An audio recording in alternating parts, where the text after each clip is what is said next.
Bonjour, mon nom est Anne-Christine Brochu, notaire fiscaliste. Je travaille chez Paris Tanguy Notaire depuis 11 ans maintenant. Lorsque j'ai fait ma maîtrise en fiscalité, je me suis plus particulièrement intéressée au meilleur mode de détention d'un immeuble en Floride. Donc, en Floride, il n'y a pas de notaire comme ici au Québec.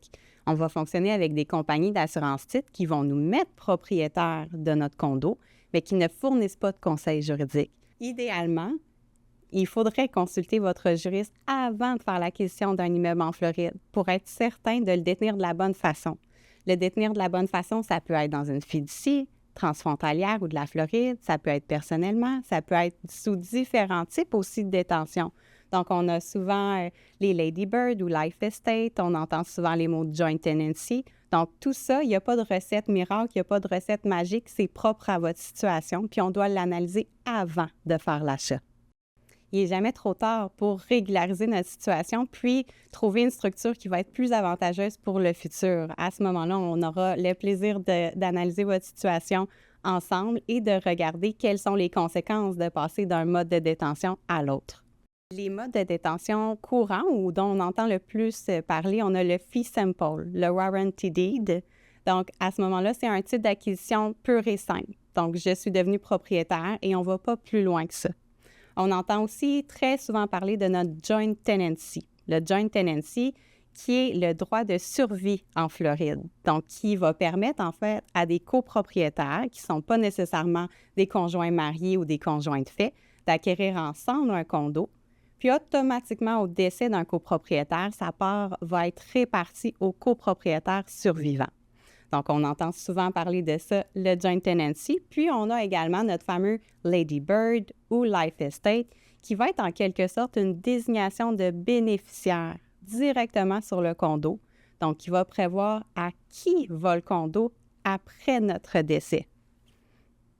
Quand on veut acquérir un immeuble en Floride, on veut penser à plusieurs situations. Les plus importantes, évidemment, inévitable, le décès, puis potentiellement l'inaptitude aussi. Donc, est-ce qu'on a besoin d'avoir un testament américain pour prévoir à qui va aller notre condo au moment de notre décès? Est-ce qu'on a besoin d'avoir un mandat de protection américain ou au Québec pour prévoir qu'est-ce qui se passe avec le condo en Floride si je deviens inapte? Donc, c'est à ces situations-là qu'on veut réfléchir quand on va acheter notre condo et avec le mode de détention qu'on va choisir. Le testament notarié du Québec va être valide partout puisqu'il respecte les conditions de forme du Québec. Par contre, afin de pouvoir l'utiliser aux États-Unis, il y aura des procédures à suivre. Mais ce n'est pas une fin de non-recevoir. Donc, sachez que le testament québécois est quand même valide en Floride. En Floride, évidemment, il n'y a pas de notaire, donc il n'y a pas de testament notarié. Et on est toujours soumis à notre procédure de probate. Donc, il y aura des frais qui sont quand même assez dispendieux pour faire traduire notre testament du Québec en anglais, si ce n'était pas déjà en anglais, et dans un deuxième temps, de le faire homologuer, donc avec notre jugement de probate pour qu'il prenne effet aux États-Unis. Il faut savoir que le mandat de protection du Québec n'est pas valide en Floride aux États-Unis. Donc, ce que nous proposons, ce serait d'y aller avec un Durable Power of Attorney, qui est en fait une procuration générale qui va subsister malgré l'inaptitude de la personne aux États-Unis. Lorsqu'on devient résident fiscal américain, il peut y avoir des obligations, soit de produire des formulaires ou de produire carrément un rapport d'impôt américain, même s'il n'y aura aucun impôt payable, puis même si le rapport d'impôt va être à zéro. Des petits trucs faciles pour nos snowbirds qui ont des immeubles en Floride, donc de mettre des bénéficiaires le plus possible partout. On peut mettre des bénéficiaires sur nos coffrets de sûreté, on peut mettre des bénéficiaires sur les véhicules qui sont immatriculés en Floride, sur nos comptes bancaires.